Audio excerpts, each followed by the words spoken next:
Coach education is designed to help coaches promote the mission of Special Olympics, to enhance coaching skills, and keep up to date regarding current rules and training techniques.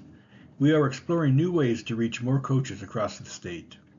We are piloting a new coach education format where you will watch the coach education video at your convenience, but before the beginning of your sports season. After the completion of this video, you will complete the swimming quiz.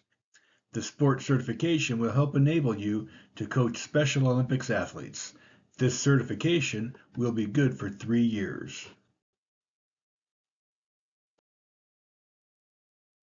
Thank you to the coaches who have started their preparations on our coaching levels. There has been a fair amount of confusion regarding this process, so I will attempt to break it down further. Coaches only need to take the courses listed for their level.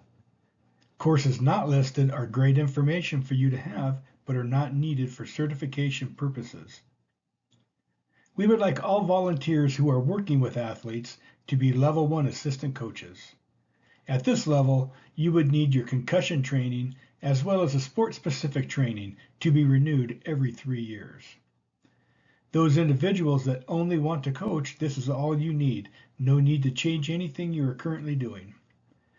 Coaches who want the ability to protest at state level competitions would also need to take the Level 1 Sport Assistance course or the Coaching Unified Sports course if you are a unified sports coach. The course you choose will need to be taken one time. We have moved Principles of Coaching to Level 3.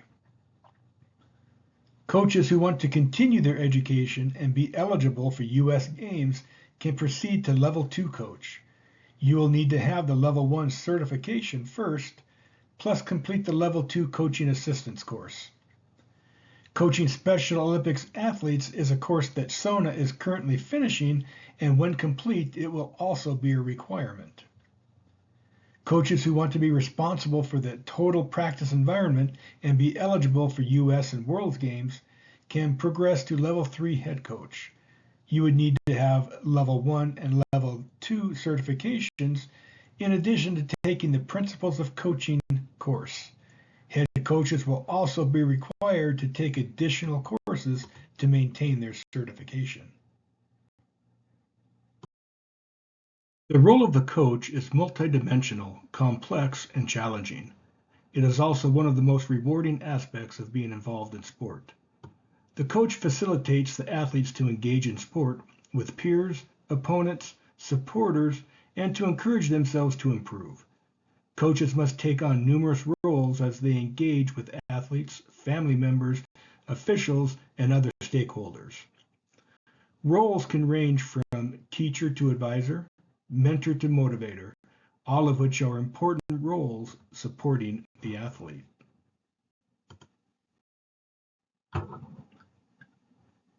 Before beginning any form of physical activity, you should always carry out a warm-up. A warm-up should be designed to help prepare the body and mind for physical activity and reduces the risk of injuries. It is recommended to carry out a comprehensive sport-specific warm-up for at least 15 minutes prior to starting training, activities, or competition. Warm-ups should include 3 specific components: aerobic activity to raise heart rate. This can be walking, jogging, cycling, or skipping. 2, dynamic stretching. Dynamic stretching involves active, controlled movements that bring the body parts through a full range of motion. And 3, sport-specific movements. Skills or movements which are core to your sport. Movements that the athlete will complete in training or competition.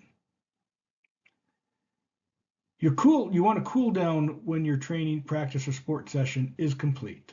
You should always cool down. It is just as important to have a good cool down as it is to have a good warm-up. A good cool down allows the body to gradually return to a state of rest. Cool downs are perfect opportunities for coaches to carry out a debrief session with their athletes and to review the session they have just had. Ask your athletes some open, informative questions that will make them think about the session and what they would have learned. In addition to the athletes reinforcing the coaching points you have given them, it also gives you, as a coach, the opportunity to see what works for each athlete as an individual. Coaches should also use this time at the end of practice to encourage healthy habits, educate athletes on the importance of staying active and eating healthy outside of practice. All training sessions should be planned prior to arrival. This reduces on-the-spot pressure on the coach. It results in a better training session for the athletes and allows for better progressions of trainings as sessions go on. We want to facilitate athletes. All sessions should be athlete-centered and should consider the individual needs of each athlete when it comes to progressions.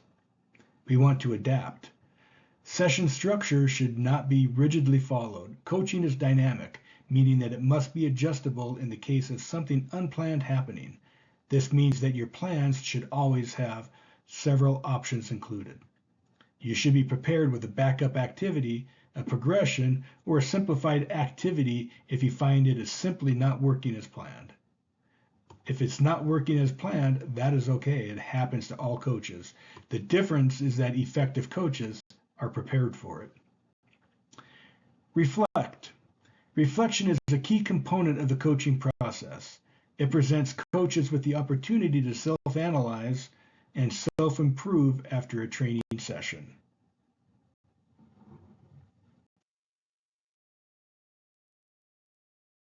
Swimming, general information. Athletes can sign up for 2 events. Relays do not count towards a competitor's event totals. The awards ceremony will begin for each division directly following competition.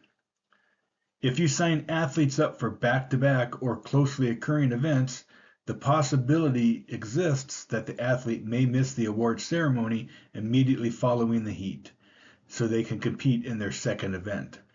In the event an athlete misses an award ceremony, notify the volunteer division escort.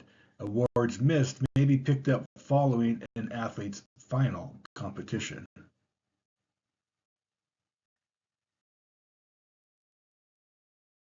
Basic sports rules for swimming. No competitor shall be permitted to use or wear any device that may aid his or her speed, buoyancy, or endurance during a competition, except for the flotation events, such as webbed gloves, flippers, fins, etc. Goggles may be worn by the swimmer. The assisted swims allow for an assistant to be present in the pool with an athlete to provide stability and flotation assistance. The assistant should not propel the athlete in the water. This assistant should not be in the pool aiding for any other event. For flotation events, each athlete is responsible for his or her own flotation device.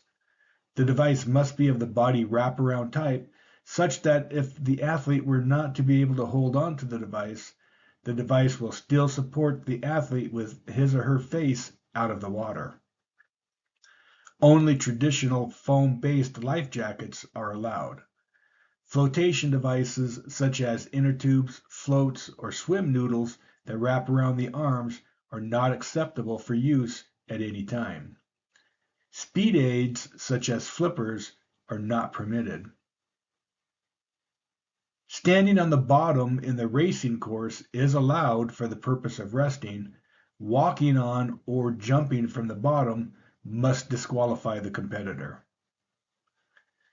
Each unified sports relay team shall consist of 2 athletes and 2 partners. Swimmers on a unified sports relay team may be assigned to swim in any order. During competition, all swimmers shall be identified by the use of individual bib numbers. The numbers will be written on the upper arm of the competitor where it is visible at all times.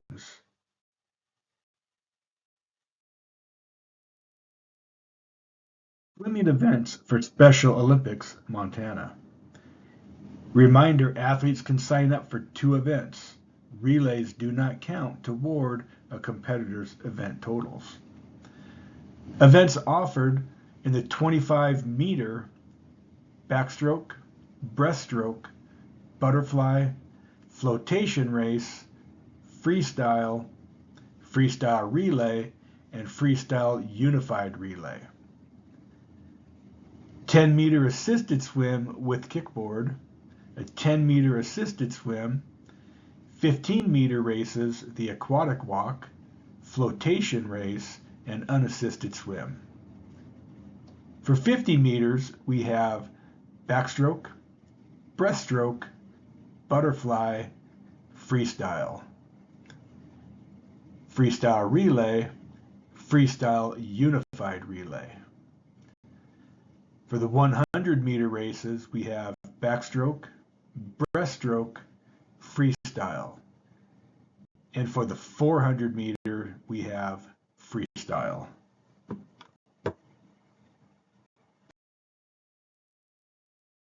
This concludes the training session for swimming. You will now be directed to complete the swimming quiz. Upon successful completion of the quiz, you will receive your swimming certification. Thank you for your hard work, dedication, and countless hours you provide to ensure athletes and partners have a rewarding experience with Special Olympics. Reach out to me at bpolk@somt.org for any swimming questions, or join us on the third Thursday of each month for Inside the Huddle, as the SOMT sports team will be available to answer sports-related questions. Good luck and have a great Summer Games cycle.